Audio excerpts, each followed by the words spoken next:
Assalamu alaikum, урматтуу Москва шаарындагы мекендештер. Ушу темада турганда эле чукул кабар. Бир кирди чыкты кылам дегендерге же ошол кирди чыкты кылып жүргөн бир агаларыбызга бир сабак болсун.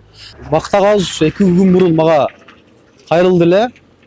Ошо бир кирди чыкты да бир проблема болду. Ошо бир кыргыз балабыздан ушу чөнтөгүнөн наркотик чыгып, бир 2 күн колубузду кармады. Менин дагы чөнтөгүмө бир кыйла акча бир зыян келтирди деп мага кайрылгандан ушул башка кирди чыкты кылгандарга же кирди чыкты барам дегендерге бир сабак болсун. Бактагабыз өзүмө да бир чоң сабак болду. Мен ушу кыргыз деп эле ишенип ала берчү элем. Ошону мен чөнтөгүнө бир майна бербепмин. Же наркотик чеккенде мен ойлобопмун деп бир биздин каналыбызга кайрылды. Ошо бактагабыздан ошол жөнүндө бир кененирээк маалымат алайлы. Анан бактагабыздын дагы тажрыйбасы канча жыл каттайт, канча жылдан бери. 2012-жылдан бери каттаган болсо, ушундай ситуацияга бул биринчи жолу кабылып экен. Бактага ассаламу алейкум. Алейкум ассалам. Денсаулыгыңыз жакшыбы? Амансызбы? Ушу 2 күн мурун экөөбүз телефондо байланышканда ушу бир жаман ситуация болду деп биздин каналга кайрылдыңыз эле. Ошо боюнча бир ситуацияны бир мекендештерге бир сабак болуу максатында бир айта кетсеңиз. Ассаламу алейкум мекендештер. Биз кече 7 март күнү обедте саат 12-де жолго чыгып кеткен ушул машина менен.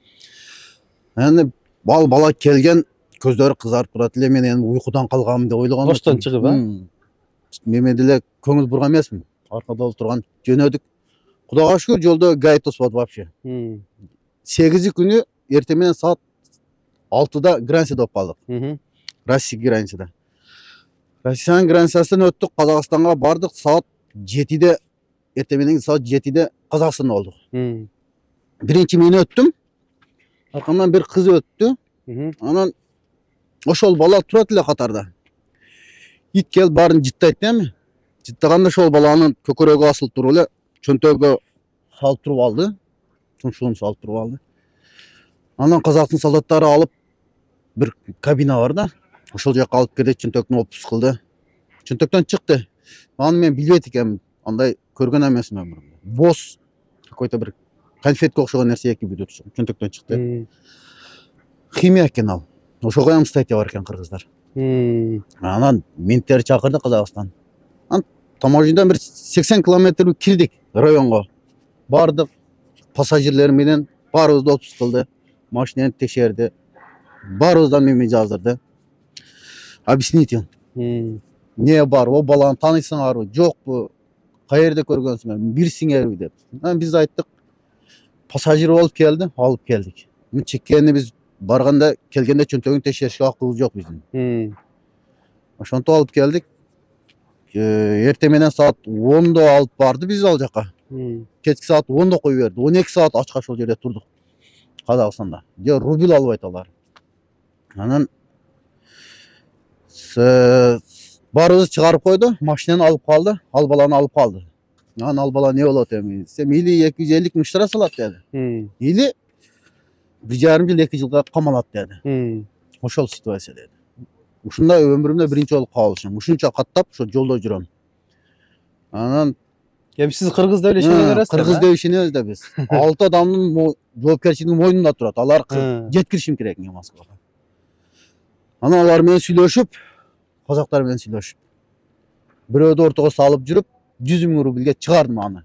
Эми эле чөнтөгүмө зыян болду. Не за что? Чыгарып, эми алып келдим, кече саат 5-те келдик Москвага. Келген силерге кайрылдым да, ошо кыргыздар чыгып кетканда чексең чөнтөгүңө бир нерсе салба, чеге турган болсоң. Чөнтөгүңдөн бул боз химикат салбагыла. Таза барып, таза келгиле, иштегиле. Ак эмгегиңер менен. Ал жакта ойлойт да эми, биз виноват болуп калабыз. Ошо алып барып киргизип берди дегенге калат. Жок жерден бизге деле минусубуз бар, бизге деле. Ушундай ситуацияда биз деле төлөп калабыз. Биз деле акчаны эле алып, неме кылам. Ошондой. Сиз кыйла бир акчага түшүпсүз да кече дагы. Түштүм кече. Анан 6 адам сиздин ситуацияңызды түшүндүбү эми ошол? 6 адам ачка калды, түшүнүктүү калды. Жок, түшүнүктүү адам экендер. Молодец адамдар экен. Поддержка берип, меме кылып турду. Бирок ал баланын тагдырын билбейм, айта албайм эми. Ата-энесине кыйын болду эми. Ата-энесине кыйын болду, өзүгө кыйын болду. Өзүнө кыйын болду. Тагдыры эмне болот эми Кудай билет. Ошон үчүн ошого силерге жеткирип коеюн деп ушул Учкун Бекке кайрылдым. Ушул каналы аркылуу. Москвадагылар баары эми чөнтөктөрүн карап чыгат деген үмүттөмүн. Шопурларды ошо каттагандар дагы ошо внимательно текшериш керек. Ооба. Ошо бир адам деп ичиндеги башка адамдар Башка дагы адамдар ham зыян тартып зыян жабыркабаш тартпасын. керек да Ооба. ошол көчөдөчү. Урматтуу мекендештер, негизги максат ошо башка адамдарга да зыян тийгизбейли. Баарыбыз иштеген келгенбиз, эсен аман Кыргызстанга барган насип эткен болсун. Анан ушул документ иштерине да жардам беребиз да. Документ, Мисалы регистрациясы просроченный болсо, же миграцион жоготуп жүрсө, регистрациясын жоготуп жүрүп кирди чыкты, баягы 5000 же штраф салып кирди чыкты кылып келип атат а. Ошолорду сиз канча жылдан бери тажрыйбаңыз бар? Тажрыйбам 2012 жылдан бери Украинага катат элек. 2012 жылы чыкканмын.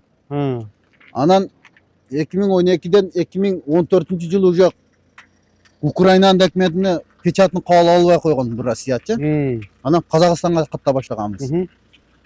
Ошондон бери 2014 2015ден баштап Казакстанга каттым. Ошо 2012 жылдан бери Украина атмен болгондон кийин Казакстанга каттым. 2015 атмен болду окшойт Украина. 2015ден Казакстанга каттап аттым. Ушундай документтер просрочка болсо, өзү жасайбыз. Трудойдо көрмөй регистрация жасап, чтобы жолго өтө турган кылып. ФМС деле турат ошонун астында. Постко барганда ФМС деле турат. Ошо ФМСтер ham ошого көрөт, кое берет, чыкпайт. Анан 5000 штраф алгандар. 18.8 деген статья бар, 18.2 деген статья бар, 18.1 деп жазат. Статья ар кандай да. 5000 рубль штраф салат, 18.8 болсо бул эми кайра кире албайт. Административный штраф. Кирип чыга берет. Кирип чыга береби? Анан бул 2000 рубль штраф салат, 18.1 18 менен сала ошондой да, точно билбейт экем. Ал уже чөрүмсөккө кирет, автоматически кирет ал. Келип 3 ай жүрөт, 3 айдан кийин автоматически кирет ал 2000 рубль штрафтар. Ошого документтерди жасайбыз. Эсенаман алып барып келебиз. Биздин кызмат ошол.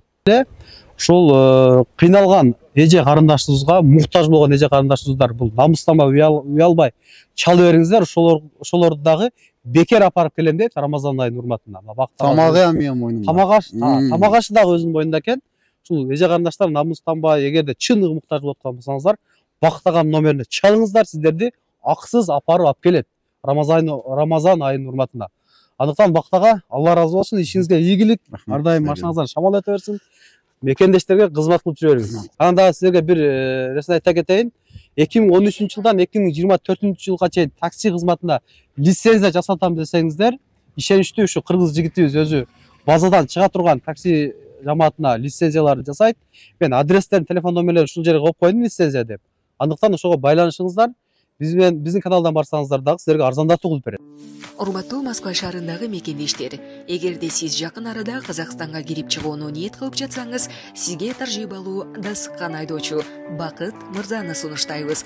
Биздин Альфард заманбап унааларыбыз сиздердин кызматыңыздарда.